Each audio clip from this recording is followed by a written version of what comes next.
Good evening everyone. आज का जो टॉपिक है आपका वो बहुत ही इम्पोर्टेंट टॉपिक है, मतलब कुछ ही ज़्यादा ही इम्पोर्टेंट है। देखिए, प्राकृतिक आपदाएं, जिसे प्राकृतिक त्रासदी हम बोलते हैं। अब इसमें आप खुद अपने सोचिए कि प्राकृतिक से कौन कौन सी आपदा आती है।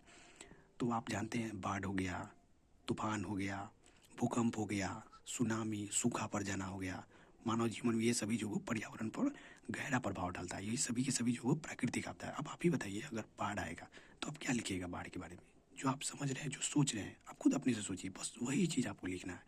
भूकंप हो गया, इससे क्या होता है, सुनामी हो गया, सूखा हो गया, इन सब से मानव पर क्या प्रभाव पड़ता है, पेड़ पौधे पर क्या प्रभाव पड़ते हैं, जो जानवर हैं उन पे क्या प्रभाव पड़ेगा, आगे की भविष्य में क्या प्रभाव पड़ेगा। यही सब से रिलेटेड आपको जो वो कुछ टॉपिक बाई टॉपिक बना के लिख देना है आपको, ताकि आप उसमें आपका जो वो नंबर ना कटे। क्योंकि देखिए, ये काफ़ी अधिक नंबर का है, ये 5 से 8 नंबर का पूछ रहा है और ये बहुत मायने रखता है आपके एग्जाम के लिए। अब देखिए, ये एक सब इसमें हम आपको कुछ पढ़कर कुछ लाइन बता रहे हैं, इससे आप समझिए कि क्या लिखना है। देखिए, ये घटनाएं अक्सर क्या है, अचानक ही आती है। अब आप ही सोचिए, बाढ़, भूकंप, सुनामी, सूखा, ये सभी अचानक आते हैं। कई बार जो वो ये विनाश का कारण भी बन चुके हैं। जैसे अभी कुछ दिन पहले देख लीजिए, कोरोना जो आया था 2019-20 के आसपास में, वही तो विनाश का ही कारण हुआ था। बहुत सारे लोगों का जान भी गया था उसमें।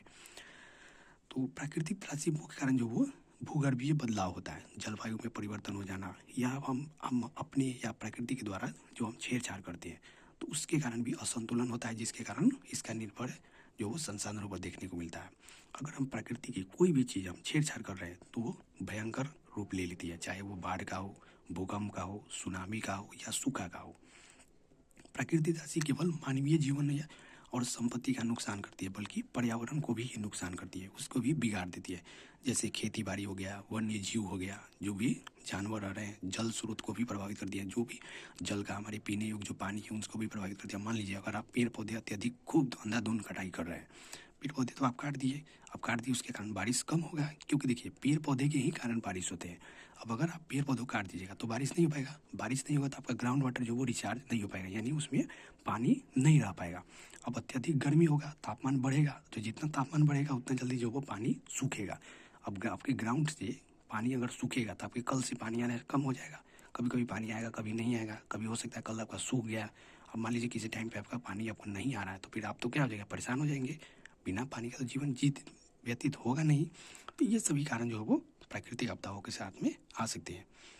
अब इसके लिए, इसको निपटने के लिए जो वो बहुत सारे आपके जो सरकार ने सरकारी और गैर सरकारी तरह का जो संगठन भी बनाए हैं, जिससे आप इससे निपट सकते हैं। अब इससे हमें यही सीख मिलता है कि पर्यावरण संरक्षण, प्राकृतिक संसाधन, इन सबको हमें जो वो संरक्षण देना चाहिए, ना कि उनकी बर्बादी करनी चाहिए।